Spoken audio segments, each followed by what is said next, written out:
Hi viewers, good morning. Hi everyone, very good morning. This is Manoj, your cyber defense consultant. In 2 days, we will talk on testing tools. And before starting the tools, I would like to highlight one of the real attack which has happened in the international market. Company का नाम था Equifax, US based company. 2017 में attack हुआ और उस attack में क्या हुआ कि कम से कम 14 करोड़ पर्सनल इंफॉर्मेशन एम्प्लॉई का पब्लिक हुआ, जैसे name, address, mobile number, email ID and everything. And heavy data breaches हुआ और जिसका रीज़न हुआ हैवी फाइनेंशियल लॉस. ऐसा क्यों हुआ? इस टाइप के अटैक्स क्यों होते हैं जबकि आपने पूरे सिक्योरिटी लगा रखी है? अभी ब्लैक हैट हाइकर्स जो होता है, जो रियल हाइकर्स होता है, ये लोग क्या करते हैं कि आपके सिस्टम और आपके नेटवर्क में वल्नरेबिलिटीज़ पाते हैं. वो वल्नरेबिलिटीज़, वो लूप होल जिसको एक्सप्लॉइट करते हैं.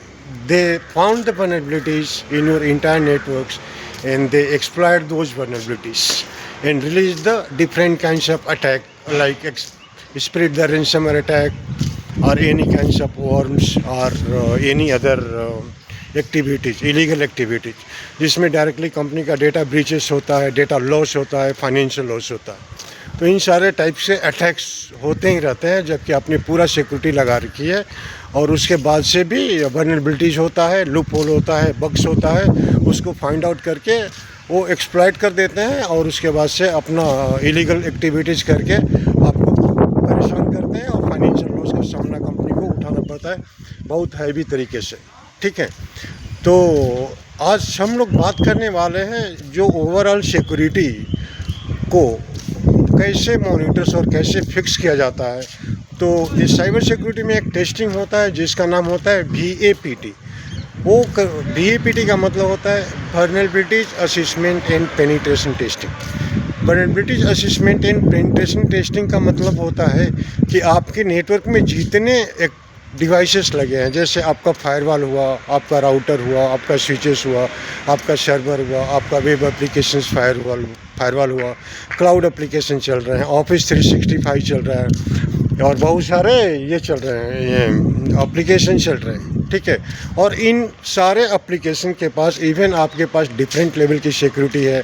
जैसे आपने फायरवॉल लगा रखा है, आपने इन पॉइंट लगा रखा है, आपने आइडेंटिफाई नेक्सस मैनेजमेंट, आपने सिक्योरिटी इवेंट मैनेजमेंट और डिफरेंट टाइप्स के टूल्स भी लगा रखे हैं. फिर भी वल्नरेबिलिटीज होती है, लूप होल्स होता है. और VA का काम इसमें दो चीज़ आता है. VAPT अगर हम सेग्रीगेट करते हैं तो VA का मतलब होता है वल्नरेबिलिटी असेसमेंट और PT का मतलब होता है पेनिट्रेशन टेस्टिंग. समटाइम्स लोग पेन टेस्टिंग भी बोलते हैं. ठीक है, तो VA क्या करता है कि आपको प्रॉपर रिपोर्ट देगा. प्रॉपर रिपोर्ट में देगा कि आपके पूरे सिस्टम, ओवरऑल सिस्टम्स में कहाँ पर लूप होल है, कहाँ पर सिस्टम पैच नहीं है, कौन सा सॉफ्टवेयर आउटडेटेड है, कौन सा पोर्ट ओपन है फायरवॉल में जहाँ से अटैकर घुस सकता है. ठीक है, और वो रास्ता दिखाता है कि अटैकर यहाँ से घुस सकता है आपके पूरे नेटवर्क में और आपके नेटवर्क को डैमेज करता है. ठीक है, और उसके बाद से पेन टेस्टिंग होता है. पेन टेस्टिंग होता है परमिशन के बेस पर. वो परमिशंस, जैसे किसी कंपनी में आप पेन टेस्टिंग कर रहे हैं, चाहे VAPT टेस्टिंग कर रहे हैं, तो पेन टेस्टिंग को करने के लिए आपको परमिशंस लेना पड़ेगा. चाहे कंपनी खुद परमिशन देती है, अगर वो VAPT करा रही है तो उनके CTO, chief technology officer, chief information and security officers और CEO के द्वारा एक प्रॉपर अप्रूवल मिलता है कि आप मेरे पूरे इंटायर नेटवर्क को VAPT टेस्ट का रिपोर्ट दो जिसमें मैं कंप्लेंट्स को मीट करूँगा. ठीक है, तो पेनिट्रेशन टेस्टिंग क्या होता है? पेनिट्रेशन टेस्टिंग ये होता है कि जैसे ही VAPT रिपोर्ट आता है पेन टेस्टिंग के पास, दैट मीन्स वो लोग इथिकल हाइकर होते हैं. इथिकल हाइकर मतलब क्या होता है? वो रियल इथिकल हाइकर है जो कंपनी आइदर हायर करती है नहीं तो थर्ड पार्टी प्रोवाइड करती है और उनका काम होता है कि रियल सिमुलेट करना नेटवर्क में. This peoples are giving the real simulations and they attack on the network after VA reports. वो अटैक करके बताते हैं कि ये सारे वल्नरेबिलिटीज़ है और यहाँ से अटैक हो रहा है. कभी फिशिंग अटैक करेंगे, कभी पासवर्ड क्रेडेंशियल्स को चुराएंगे और कभी डिफरेंट टाइप की एक्टिविटीज़ करके बताएंगे मैनेजमेंट को कि आपका नेटवर्क में ये कमजोरी है और यहाँ से अटैक हो रहा है और यहाँ से अटैकर आपको अटैक कर सकता है, जबकि वो रियल अटैक करके दिखाते हैं, एक डेमो करके दिखाते हैं कि आपके पूरे नेटवर्क में इस टाइप का कमजोरी है और मैं अटैक करके दिखाता हूँ कि यहाँ से आपका नेटवर्क में अटैकर घुसेगा और आपके पूरे डेटा को फाइनेंशियल लॉस कराएगा, रेंसम में रिलीज कर सकता है, वर्म्स हो सकता है, चाहे कोई भी पासवर्ड क्रेडेंशियल चोरी हो सकता है, वीपीएन कंप्रोमाइज हो सकता है जहां से अटैकर घुस सकता है।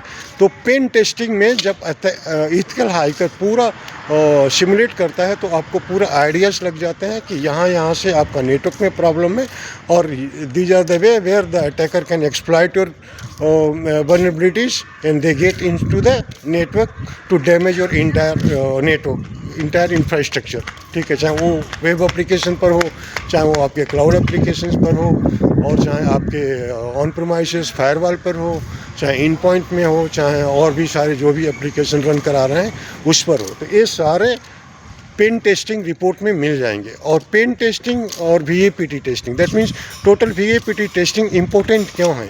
क्योंकि आज के डेट में पर्सनल डेटा को सेव करना एक प्रायोरिटी बन गई है based on the different rules and regulations launch by different governments across world. जैसे रशिया यूरोप का लॉ है पीसीआई डीएसएस, इंडिया का लॉ है DPDP act, certain guidelines, RBI in guidelines, ISO 27001। तो ये सारे अप्लायंसेस को मीट करते हैं वीएपीटी रिपोर्ट में।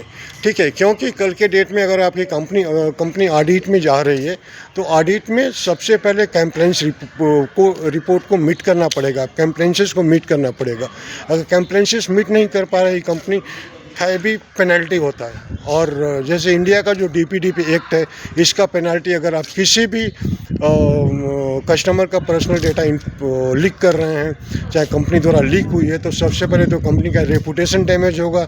उसके बाद से जो पेनल्टी होगा, अगर क्रिटिकल केस होगा तो maximum penalty government of India ने दिया है, जिसकी कॉस्टिंग होती है 250 करोड़। पीसीआई डीएसएस जो यूरोपियन लॉ है, उसका पेनल्टी होता है आपकी ओवरऑल कंपनी के 7 to 8% टर्नओवर का रेवेन्यू। और बहुत सारे कंपनियां दे चुकी है, फेसबुक जैसे बड़ी कंपनी दे चुकी है पेनल्टी, गूगल दे चुका है। ठीक है, तो इन सारे टॉप लेवल की कंपनियां ऑलरेडी पेनल्टी और हैवी पेनल्टी दे चुकी हैं गवर्नमेंट को। ठीक है, तो वीएपीटी टेस्टिंग कराना बहुत ही इंपॉर्टेंट पार्ट है। Even you have implemented all kinds of security on all the layer. Okay, you need to have a proper VAPT testing report with you so that you can show to the auditor and then it can find out the proper scenario of your entire infrastructure। तो वहाँ पे पूरा details आपको मिल जाते हैं VAPT में। ठीक है, तो टेस्टिंग VAPT टेस्टिंग बहुत ही इम्पोर्टेंट है। आपको एटलीस्ट आपके नेटवर्क को प्रोटेक्ट करने के लिए either you have to do quarterly testing और you have to do 6 month once, otherwise annual report के पहले आपको टेस्टिंग करना ही पड़ेगा, ताकि आपके वल्नरेबिलिटीज़ को पता चले और आपके नेटवर्क की कमजोरियों को पता चले, कहाँ पर वीकनेस है आपके नेटवर्क में। ठीक है, उसको कैसे रिजॉल्व करेंगे, वो सारे के सारे VAPT टेस्टिंग रिपोर्ट में आपको मिल जाएंगे। सो गाइज, ये VAPT टेस्टिंग है। तो इथिकल हाइकर जैसे मैं बता रहा था, स्टूडेंट के लिए आज के डेट में इथिकल हाइकिंग का कोर्स मार्केट में अवेलेबल है, जो बहुत टॉप लेवल का पैसे का अर्निंग का प्लेटफॉर्म है, जहाँ पे आपको करोड़ों का पैकेज मिल सकता है। ठीक है, जहाँ पर आप कंपनी को प्रोटेक्ट कर रहे हैं। You are the defender against of cyber crime, you are defender against of black hat hackers. तो इस टाइप के हाई लेवल के कोर्सेज को करने के लिए आप इथिकल हाइकिंग में भी अपना कैरियर देख सकते हैं। अगर आप IT स्टूडेंट हैं, अगर आप BTech के स्टूडेंट हैं, चाहे किसी भी IT प्रोफेशनल के स्टूडेंट हैं, तो ethical hiking is one of the fantastic platform for you. And for company, VAPT testing report is one of the mandatory. You must have to do the VAPT testing. Without VAPT testing, definitely there is a lot of problem, because there is existing outdated softwares are available, even you have implemented. Okay, there are loopholes, there are bugs in the network, so many problems are there in your network. So once you do the proper VAPT testing, you will find out the complete problems and you will resolve the issue. So guys, thanks a lot for your valuable time and patience with me. keep watching this video for the latest technology in cyber security. We'll meet up tomorrow with some different concept and technology on some different products. So guys, thanks a lot.